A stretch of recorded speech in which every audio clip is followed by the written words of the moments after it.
जय शिवराय. मी पांडुरंग कदम. पहिल्यांदा लक्ष्मण हाके नावाचं कुत्र काय म्हणते ते एकदा पाहून घ्या. मी कुत्र म्हणतोय, जाणीवपूर्वक कुत्र म्हणतोय. तर हे व्हिडिओ मध्ये काय म्हणते बघा ते. मुख्यमंत्री झाले तरी जोपर्यंत जस्टिस रोहिणी आयोगाच्या जजमेंट प्रमाणे जोपर्यंत माझा मराठा बांधव सामाजिक मागासलेपण प्रूव्ह करू शकत नाही तोपर्यंत जरांगे काय जरांगेचा बाप जरी आला, शरदचंद्रजी पवार जरी आला तरी ओबीसीचं आरक्षण संपू शकत नाही. आणि जरांगेला सांगा तुझ्या पॅनलवर तुतारीचं चिन्ह टाक म्हणून. बघा हे दलिंदर अवलाद काय म्हणते. तर हे कोणाच्या इशाऱ्यावर नाचते आणि आमच्या मराठा संघर्ष योद्धा माननीय श्री मनोज जरांगे पाटील यांना नाव ठेवण्याचं काम करते.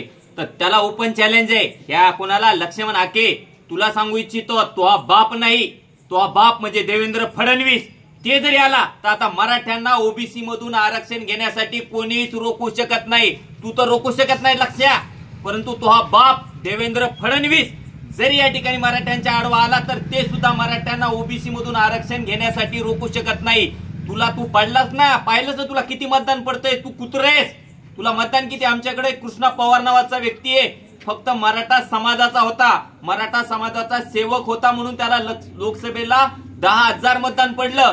तुला किती पडलं लक्ष्या माहितीये का? तुला त्याचे सुद्धा डिटेल्स आहेत. ती तुला डिटेल्स सगळ्या महाराष्ट्राला माहिती आहेत. ती तू अवकात आहे. तुला बोलवता धनी कोण आहे या महाराष्ट्राला माहितीये. तू देवेंद्र फडणवीसची अवलाद आहेस. देवेंद्र फडणवीसच्या इशाऱ्यावर नाचणारी अवलाद तू आहेस. त्यामुळे तूच कमळाचं चिन्ह घे आणि या ठिकाणी महाराष्ट्रभर फिर. तुला आमचे दादा या ठिकाणी 17 तारखेला उपोषण बसल्यावर तुला आता हुळहुळी सुटली आहे का? मी ठरवलं होतं की कोल्या कुत्र्यावर बोलायचं नाही, पण तुझ्यासारखे कोले कुत्रे जर या ठिकाणी बोलायला लागले तर माझ्यासारख्या मराठा सेवकाची जबाबदारी आहे. तुझ्या लक्षात, तुझ्यासारख्याला या ठिकाणी तुझी अवकात दाखवणं हे या ठिकाणी मराठ्यांची नैतिक जबाबदारी आहे. म्हणून या ठिकाणी मी जाणीवपूर्वक बोलतोय की तुझा बाप देवेंद्र फडणवीस आहे आणि त्याच्या इशाऱ्यावर नाचणार तू कुत्र आहेस. आणि म्हणून या ठिकाणी या प्रकारची भाषा तू बोलवतोयस. आम्हाला माहितीये ना शरद पवार आमच्यासाठी कोण आहे. तर शरद पवारचं आमचं काही देणं घेणं नाही. शरद पवारला मराठा समाजाविषयी जर प्रेम असता तर 1994 ला त्या ठिकाणी शरद पवारने आरक्षण दिलं असतं. त्यामुळं शरद पवारच्या इशाऱ्यावरती किंवा बारामतीच्या इशाऱ्यावरती आमचे मराठा संघर्ष योद्धा माननीय श्री मनोज जरांगे पाटील किंवा मराठा समाज या ठिकाणी नाचत नाही. आम्ही गरजवंत मराठी आहोत.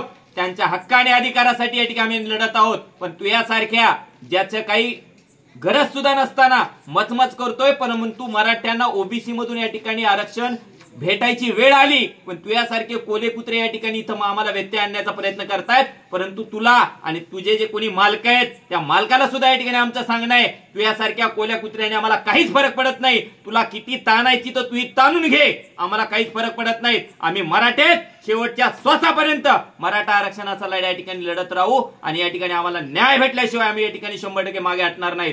तू काय, तुझा बाप कोणी तुला सांगितलं ना, पुन्हा एकदा सांगायचं का? तुझा बाप तुझ्या बापालाही सांग आणि तुलाही माहितीये तुला कोणत्या चिन्हावर निवडणूक लढवायची तर लढव. आम्हाला निवडणुकीमध्ये इंटरेस्ट नाही, परंतु तुझ्यासारखे कोले कुत्रे भुकायला लागले तर मात्र या ठिकाणी मराठ्यांना अवकातीवरती यावं लागेल. आणि ज्या पद्धतीनं लोकसभेला या ठिकाणी आम्ही झटका दाखवला, अगदी त्याच पद्धतीचा झटका येणाऱ्या विधानसभेला सुद्धा या ठिकाणी दाखवू. कारण तुला आणि तुझ्या माध्यमातून तुझ्या मालकाला या ठिकाणी आमचं सांगणं आहे की तू कृपया असे कोले कुत्रे भुंकणं या ठिकाणी मराठा आरक्षणाच्या विरोधात आणि दादांच्या विरोधात भुंकणं या ठिकाणी तात्काळ बंद करा. नाही तर मराठ्यांना त्यांच्या अवकातीवर यावं लागेल आणि तुमची अवकात या ठिकाणी दाखवावी लागेल. आम्हाला कुठंतरी या ठिकाणी या राज्याच्या मुख्यमंत्र्याबद्दल सुद्धा या ठिकाणी तुझं विधान योग्य नाहीये. आम्हाला माननीय मुख्यमंत्री साहेब शिंदे साहेब यांच्यावरती या ठिकाणी विश्वास आहे की मराठा समाजाला न्याय देऊ शकतात. हा आम्हाला या ठिकाणी विश्वास आहे. परंतु हा आमचा जो विश्वास आहे या विश्वासाबद्दल सुद्धा या ठिकाणी तू लगेच आमच्या मुख्यमंत्री साहेबांना या ठिकाणी खालची वरची भाषा बोलायला लागला. मग तू आहेस कोण? तू अवकात माहिती आहे ना महाराष्ट्राला. त्यामुळे या ठिकाणी तुर्तसा थांबतो. परंतु जर तू या ठिकाणी पुन्हा खालची भाषा जर बोलायला लागला तर त्याही खालची भाषा या ठिकाणी महाराष्ट्रातील गरजवंत या ठिकाणी मराठ्यांना बोलता येते. त्यामुळं पुन्हा तू बोललास तर तुला बोलण्यासाठी या ठिकाणी नेहमी मी हजर आहे. तुला माहितीये तू अवकात वारंवार मी या ठिकाणी दाखवलेली आहे आणि याही पुढे तुझी अवकात तुला दाखवल्याशिवाय या ठिकाणी राहणार नाही. लक्ष्मण हाके तुर्तसा थांबतो. धन्यवाद.